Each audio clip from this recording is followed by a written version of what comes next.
Ser Podcast. Las 7 de hoy por hoy. Ser Podcast. Hola, muy buenos días. Hay algo que está cambiando y hace días que estamos siguiendo la pista de ese cambio. Pasó con la fiesta de los Feroz, con las denuncias al productor acusado de acosar a varias personas, y pasó con la reacción al vídeo viral en el que un hombre abofetea a su pareja, una chica que trató de exculparlo.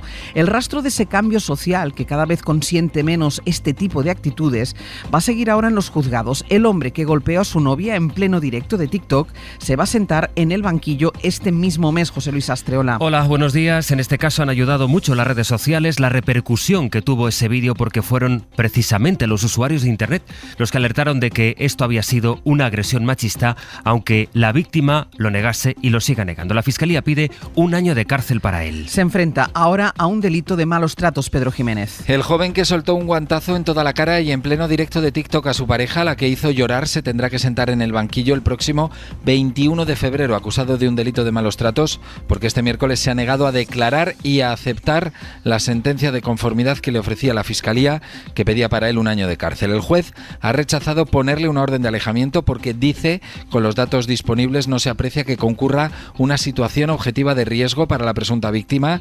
Desde que sucedieron los hechos, añade, el matrimonio ha seguido conviviendo, el investigado no tiene antecedentes y la presunta víctima no ha formulado denuncia contra su marido. Es más, ha pedido que no la separen de él y que tampoco separen a su hijo de 2 años de su padre. El auto concluye que no hay una situación de peligro urgente o inminente a tenor de los datos expuestos. Respecto a que las cosas están cambiando, la psicóloga Marisol Rojas destacaba el papel que tuvieron los chicos que estaban hablando en directo con la víctima en el momento de la agresión. La respuesta de estos chicos fue la adecuada y eso también puede hacer que el resto de personas que lo haya visto vean pues que efectivamente ante las agresiones uno no se puede quedar parado y que hay que denunciarlo y que realmente eso ha sido una agresión machista, que no es ninguna broma. En la agenda de este jueves, una cifra y varias citas. La cifra la acabamos de conocer. Ayer supimos a esta hora el beneficio récord del BBVA y ahora mismo acaba de presentar resultados el Banco Santander. Ganó el año pasado un 18% más que el año anterior. Jordi Fàbrega, buenos días. Buenos días, son 9.605 millones de euros de beneficios en el conjunto de 2022, como dices, un 18% más, con un incremento de los ingresos que proceden de la actividad bancaria de más del 15%, aprovechando las subidas de tipos de interés, y con mayores ingresos por comisiones que suben un 12%.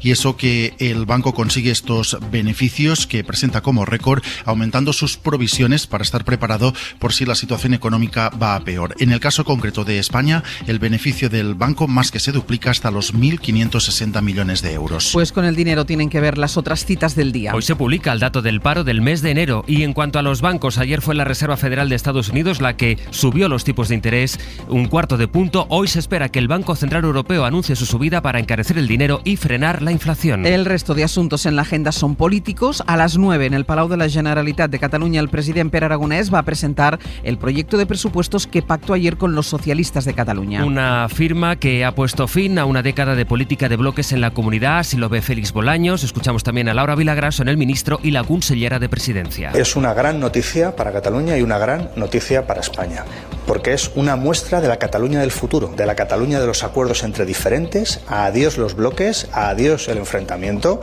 y ahora toca acuerdos. Es evidente que a pesar de aprobar este presupuesto con el PSC tenemos unas diferencias enormes en cuanto al modelo de país, y esto no ha cambiado.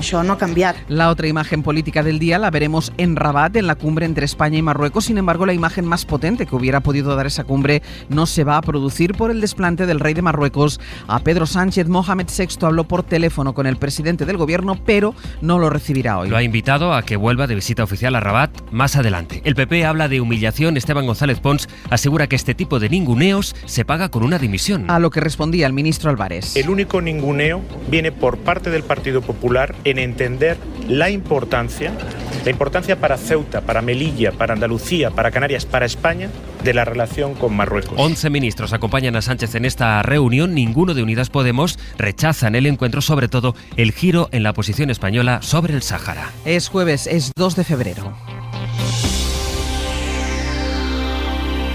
La economía, precisamente, va a tener hoy un protagonismo destacado por esos resultados bancarios que vamos conociendo y porque, como les decía, a las 9 sale el paro.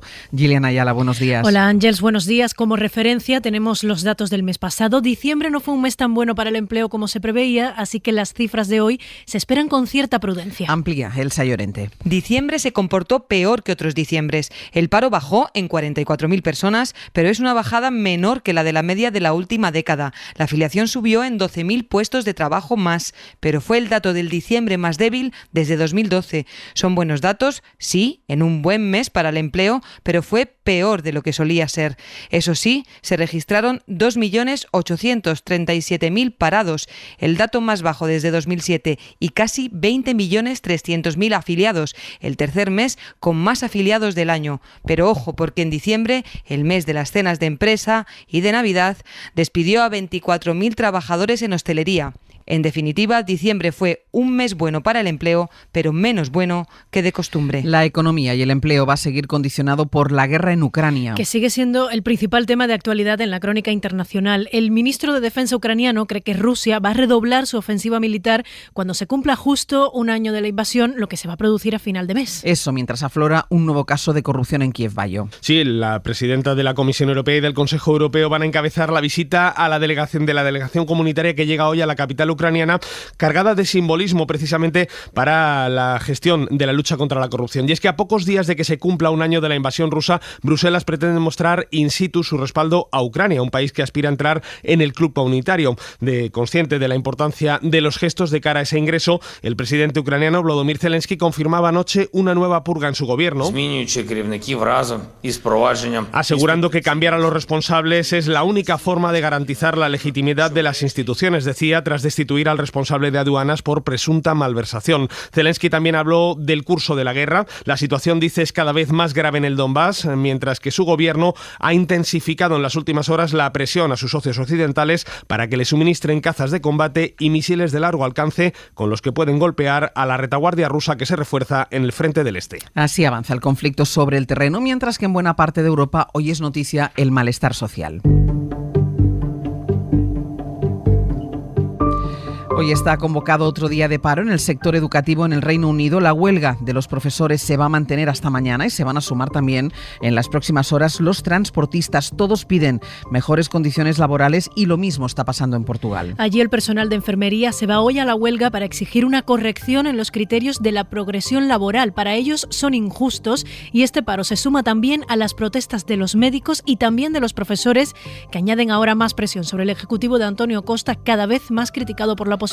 Corresponsal en Lisboa, Lucas Font. El pulso con los funcionarios públicos está poniendo al gobierno de Antonio Costa en una situación comprometida y es uno de los motivos de la caída del Partido Socialista en las encuestas tan solo un año después de obtener la mayoría absoluta. Desde hoy hasta el día 23 de febrero están previstas las huelgas parciales de los enfermeros en varios distritos de todo el país, unos paros convocados después de que el gobierno aprobara un decreto que perjudica la progresión en las carreras de los enfermeros especializados. A las huelgas de los enfermeros se sumarán previsiblemente las de los médicos a partir de la próxima semana, que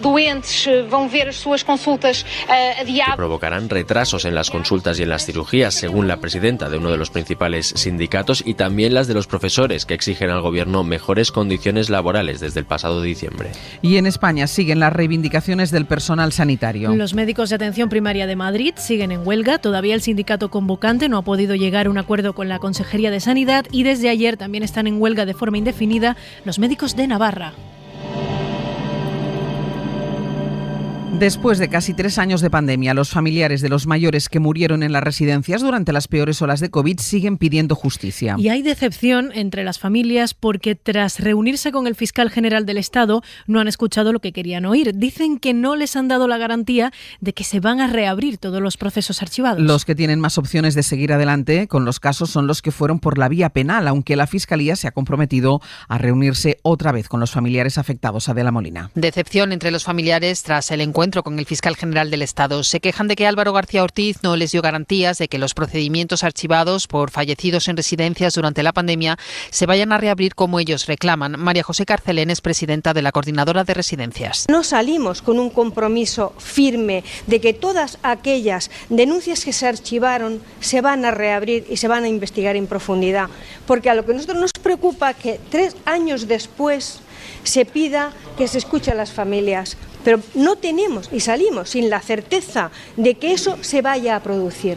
¿Vamos a pedirlo? Sí, pero ¿se va a hacer? No lo sabemos. La Fiscalía se ha comprometido a una segunda reunión con las familias para analizar la evolución de los casos. Según datos del Ministerio Público, hay 104 en tramitación en toda España relacionados con fallecidos en residencias. 3 de cada 4 son casos de la Comunidad de Madrid.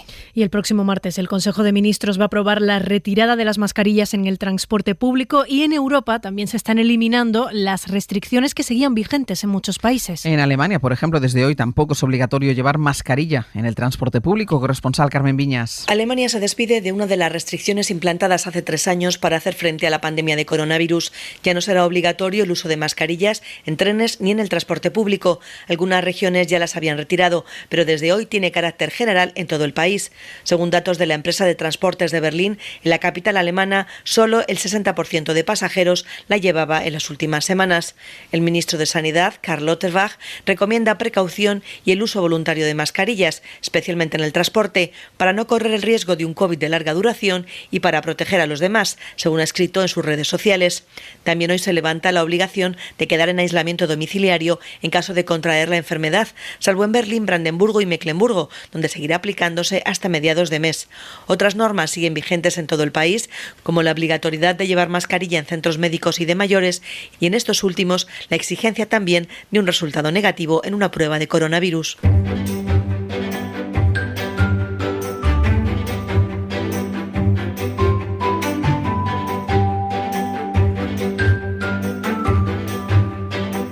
Hoy hacemos parada en Euskadi, en Radio Bilbao. Isabel León, Egunon. ¿Qué tal, Egunon? Y en Castilla-La Mancha, en Ser Toledo, está Cristina López Huerta. Cristina, buenos días. Hola, buenos días. Cristina, voy contigo porque ese no a la tala, que todo el mundo recuerda cómo popularizó con encadenamiento incorporado la baronesa Thyssen, ha llegado a un pueblo de Toledo.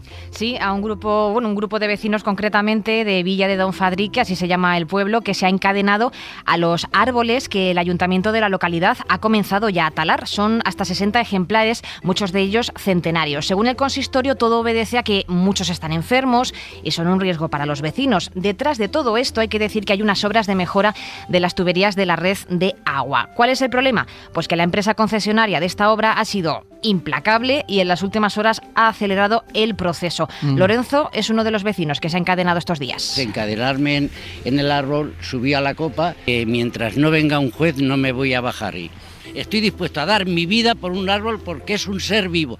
El caso es que, como decimos, la tala ya ha comenzado, va muy avanzada. La alcaldesa, hemos preguntado por este asunto, no ha querido hacer declaraciones, pero sí que nos ha contado que, en conversación telefónica, que hace unos meses uno de estos ejemplares cayó encima de un coche y que por seguridad tienen que ser retirados de la vía pública. De todas maneras, los vecinos son combativos, no están conformes con las explicaciones municipales y han pedido su propio informe a la Universidad Regional, que indicaría, nos dicen, todo lo contrario, que salvo 2 o 3 árboles, pues el resto podrían haber seguido en pie.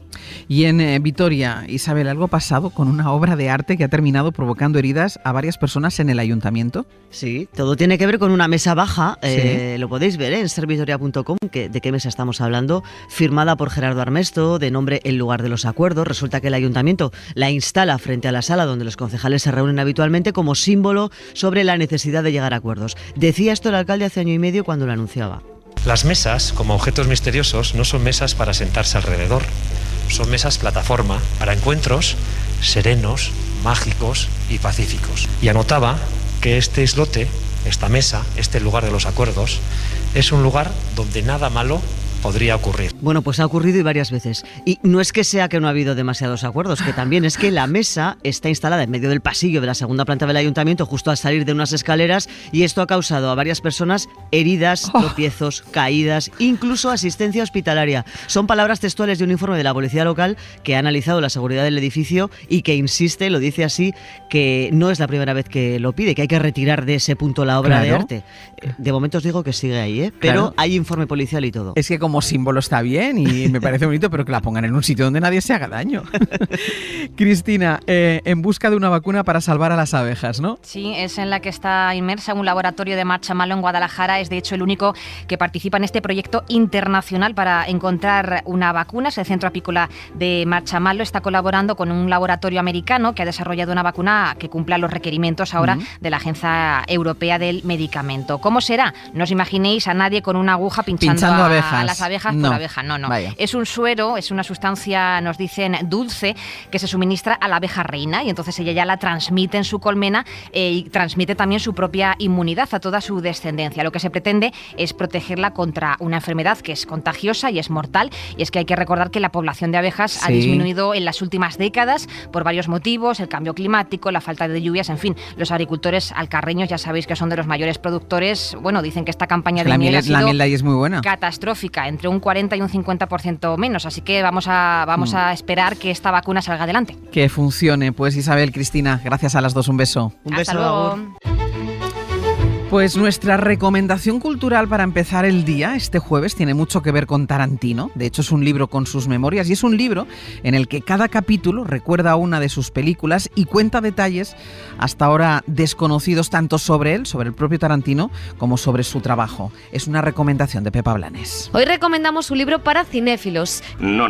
¿De dónde son? ¿De McDonald's, Wendy's, Burger King? ¿De dónde? De la gran hamburguesa Cajuna. La gran hamburguesa Cajuna, esa hamburguesería es hawaiana. He oído que hacen unas hamburguesas muy sabrosas. Hasta ahora no he probado ninguna. ¿Cómo están? Están buenas. ¿Te importa que pruebe una de las tuyas? El autor de este diálogo, Quentin Tarantino, publica Libro de Memorias, donde cuenta, entre otras cosas, lo obsesionado que estaba con el cine desde pequeño. En Meditaciones de Cine, cada capítulo gira en torno a una película y Tarantino brinda información sobre las personas que la hicieron y lo que a él les parece. Bambi, sí, es una de las películas que cita el director de Pulp Fiction. También esta es más entendible, está Taxi Driver o incluso Star Wars. Y por supuesto, Tarantino habla de Pedro Almodóvar. Hey Pedro, it's Quentin. Congratulations on this wonderful honor. As you well know, you are... Meditaciones de Cine ofrece exactamente lo que dice el título, reflexiones del director sobre el oficio de hacer cine en un momento en el que la industria vive una crisis enorme. Tarantino es tajante, solo las salas de cine deben sobrevivir. De hecho, él es dueño de una en Los Ángeles.